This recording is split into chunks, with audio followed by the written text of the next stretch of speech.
Welcome back to the Ancestral Findings Podcast. The 21st Amendment repealed the 18th Amendment. The 18th Amendment was adopted in 1919 and made manufacturing, transporting, and selling alcohol illegal at the federal level.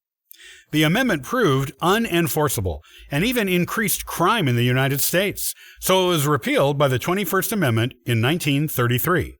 This is the reason why.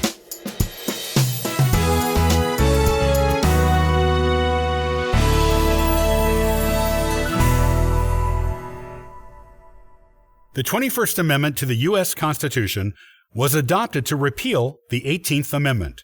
These are, respectively, the only amendments that repealed another amendment, and the only amendment to be repealed. The 18th Amendment had prohibited the sale, manufacture, or transportation of alcoholic beverages in the United States. It did not have the intended effect, which was to reduce drinking and to reduce drinking-related crime.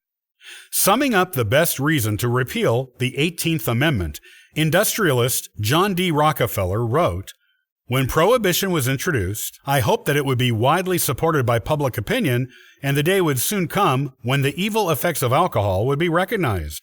I have slowly and reluctantly come to believe that this has not been the result.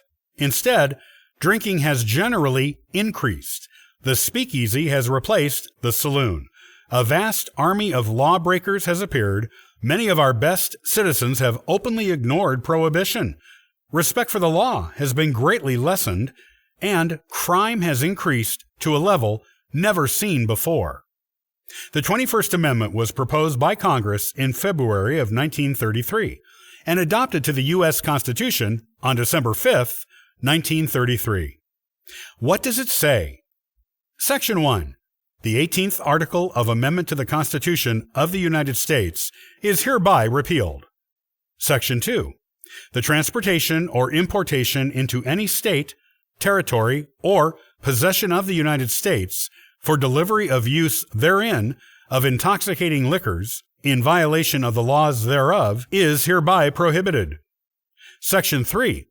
This article shall be inoperative unless it shall have been ratified as an amendment to the Constitution by conventions in the several states, as provided in the Constitution, within 7 years from the date of the submission hereof to the states by the Congress. What does it mean?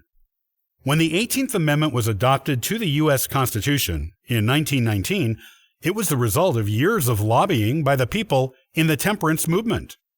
The people in this movement thought most of the problems of American society could be attributed to drinking.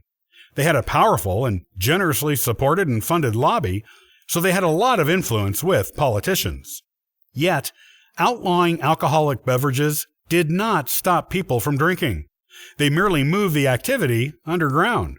One of the unfortunate effects of outlawing alcohol was that it gave rise to organized crime in the United States.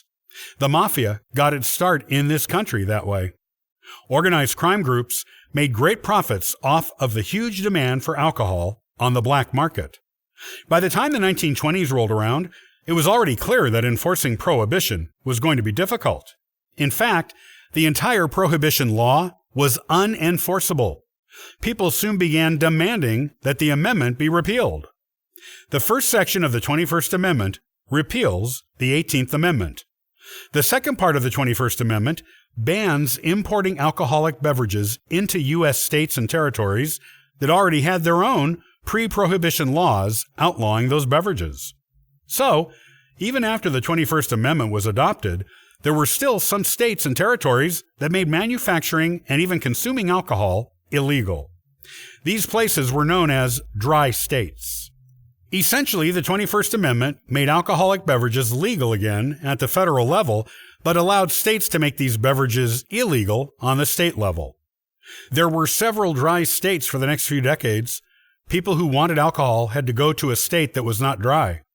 It took until 1966 for all of the dry states to repeal their anti-alcohol laws.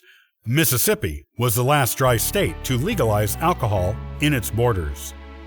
Some states that repealed their anti-alcohol laws have allowed local counties and cities to make their own alcohol laws. So even today, There are dry counties and dry cities, or dry towns, in some parts of the United States.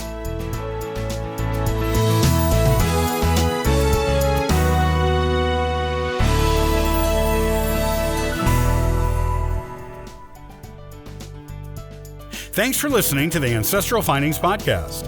Visit ancestralfindings.com and download a free ebook and sign up for the historical postcard giveaway.